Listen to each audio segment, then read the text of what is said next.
Ayun o, pagpalang araw mga kabaliktanaw. Kabaliktanaw, no? Ewan ko kung same, no? Kalimitan din noon sa mga bahay na napupuntahan ko, no? Yung may mga gantong mga display, no?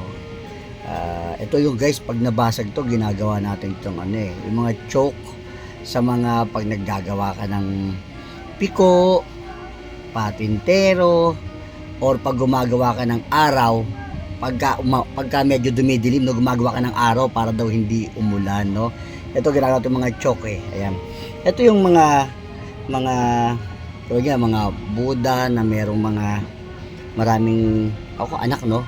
Guys, ang naalala ko pag nakakita pa ako nito, yung dati yung kapitbahay namin, no, yung mga Tikson, no, sila Ate Joby, sila yung nagtatahi ng mga bear, no, mga bear na yung kung ilan yung gusto mong anak, may maliliit yun eh, so dadagdag yun. So kung meron ka 5 anak, 5 bear pa idadagdag mo. So isang malaki na bear, tapos 5 maliit na bear, so 5 anak. Meron isang malaking bear, 2 bear na mali kasi 2 anak, no. Parang nakaupong bear yun na nilalagyan ng marami pang mga teddy bear, no.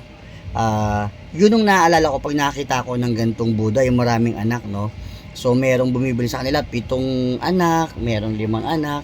So depende rin sa laki ng bear na gustong bilhin sa kanila.